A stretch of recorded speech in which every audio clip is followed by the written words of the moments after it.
Fala artistas! Hoje o assunto é arte e eu não pude resistir em falar sobre a Corrida Brazuca. Um tipo de corrida maluca, porém com personagens baseados em gênios brasileiros. Então não esquece de deixar o like e se inscrever. E caso tenha caído de paraquedas, eu sou o Delartiel e seja bem-vindo à Corte das Artes.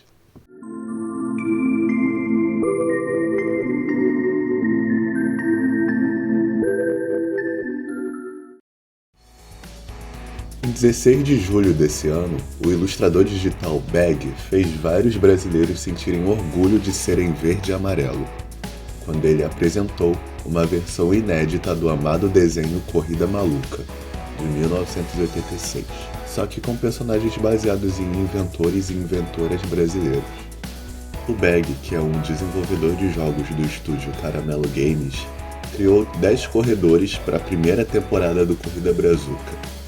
Então, bora conhecer todos eles agora. O primeiro participante é conhecido como o pai da aviação moderna, o nosso digníssimo Santos Dumont.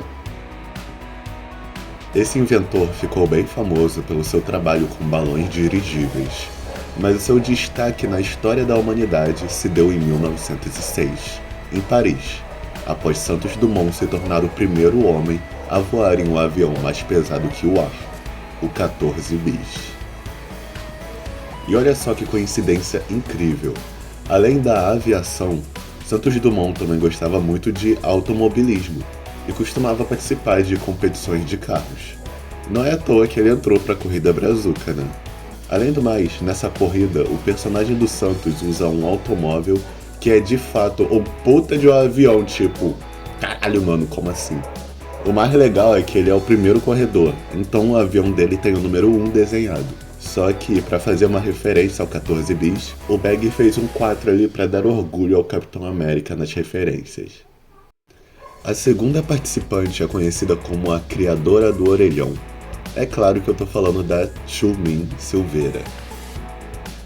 Essa inventora simplesmente deu luz ao símbolo da telecomunicação no Brasil.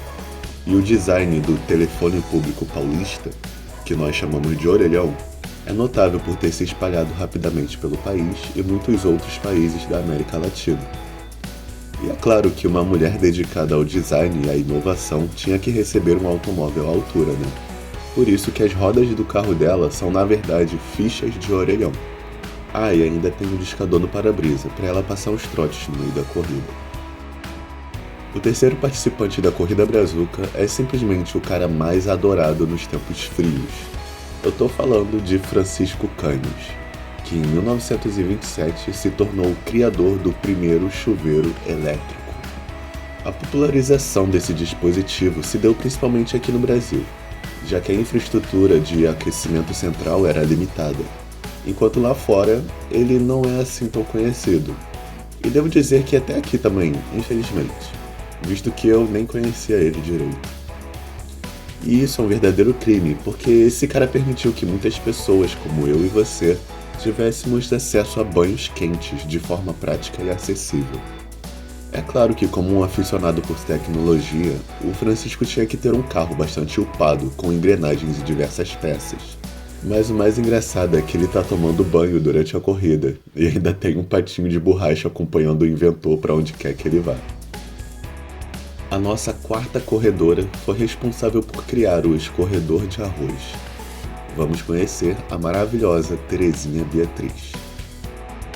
Em 1959, Terezinha criou o lava-arroz e facilitou a vida de vários amantes da culinária, permitindo que o arroz passasse a ser escorrido não pelas mãos do cozinheiro, mas sim pelo escorredor.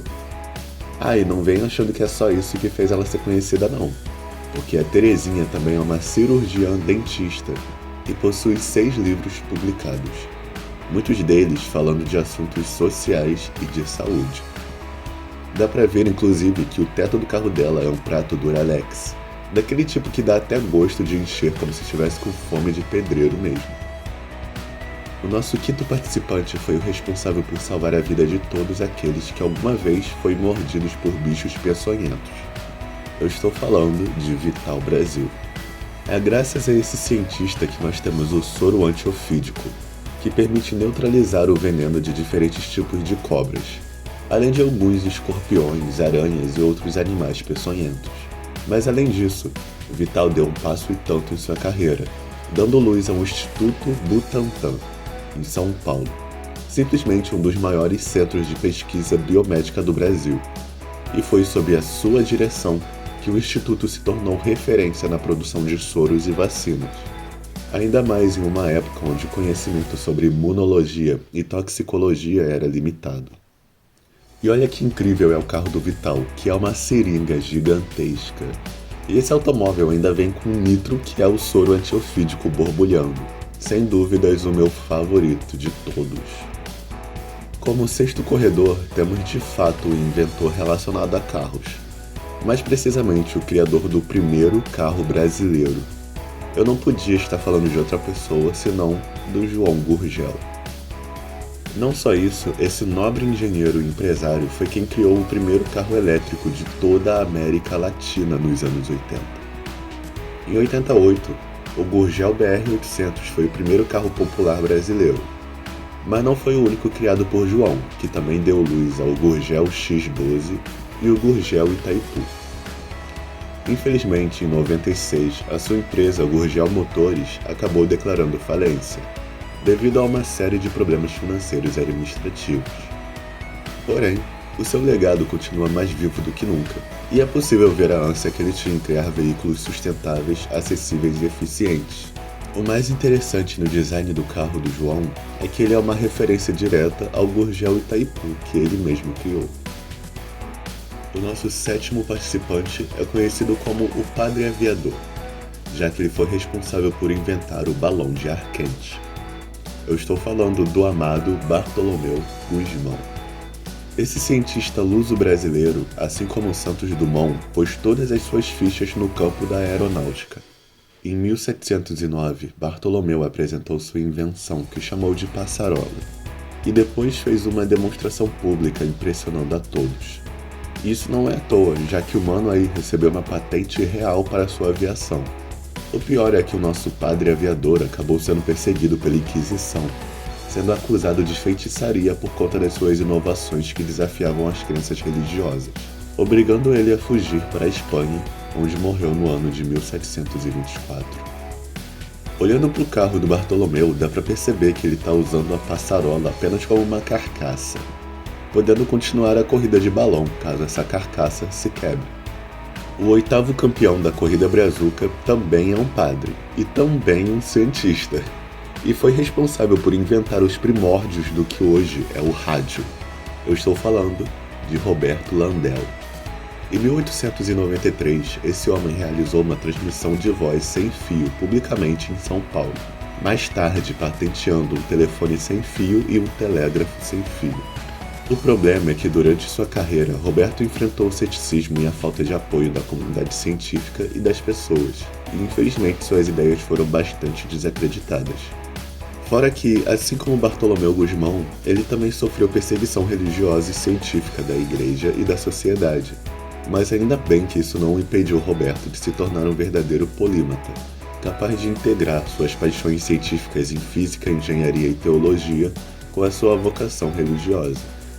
O legal no carro do padre é que é um rádio gigante e ainda tem uma antena maior ainda na parte traseira. Dá até pra ver um bombril na ponta da antena, que é uma das gambiarras clássicas do brasileiro médio. A nossa nona corredora é simplesmente a criadora do doce brasileiro mais elogiado internacionalmente, o brigadeiro. Eu tô falando de ninguém mais, ninguém menos que Heloísa Nabuco. Em 1945, essa moça era uma das apoiadoras do candidato à presidência Eduardo Gomes, conhecido como Brigadeiro Eduardo Gomes, devido à sua patente de brigadeiro. Essas mulheres então passaram a fazer e vender o doce com o slogan "Vote no Brigadeiro, que é bonito e é solteiro", para arrecadar fundos para a campanha dele. Porém, originalmente esse doce era chamado de Negrinho e foi renomeado em homenagem ao candidato.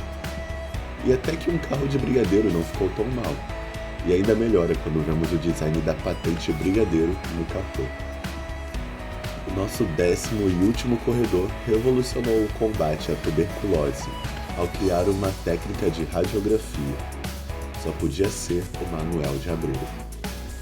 Esse médico e cientista desenvolveu a abreografia, também conhecida como radiografia em massa ou fotofluorografia, uma técnica que permitia a realização de radiografia em grande escala, o que facilitou a detecção precoce de doenças pulmonares, principalmente a tuberculose.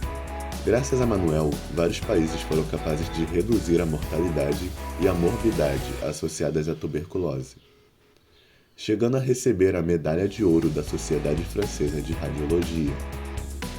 E o mais legal no carro do Manuel é a bizarrice de ver o seu esqueleto durante a corrida, o que não deve ser muito agradável para os seus oponentes. Bom, esses foram os personagens da primeira temporada de Corrida Brazuca. Eu gostei muito dessa iniciativa e dá pra criar uma penca de temporadas com diferentes personagens da história brasileira. Vale a pena conferir o trabalho do cara porque é sensacional. Mas me diz aí, qual dos personagens vocês mais gostaram? Eu adorei o design do Vital Brasil, até porque eu adoro répteis, principalmente serpentes. Deixa o like e comenta aqui embaixo o que vocês acharam, beleza? Muito obrigado por terem aguentado todos os parágrafos e até a próxima.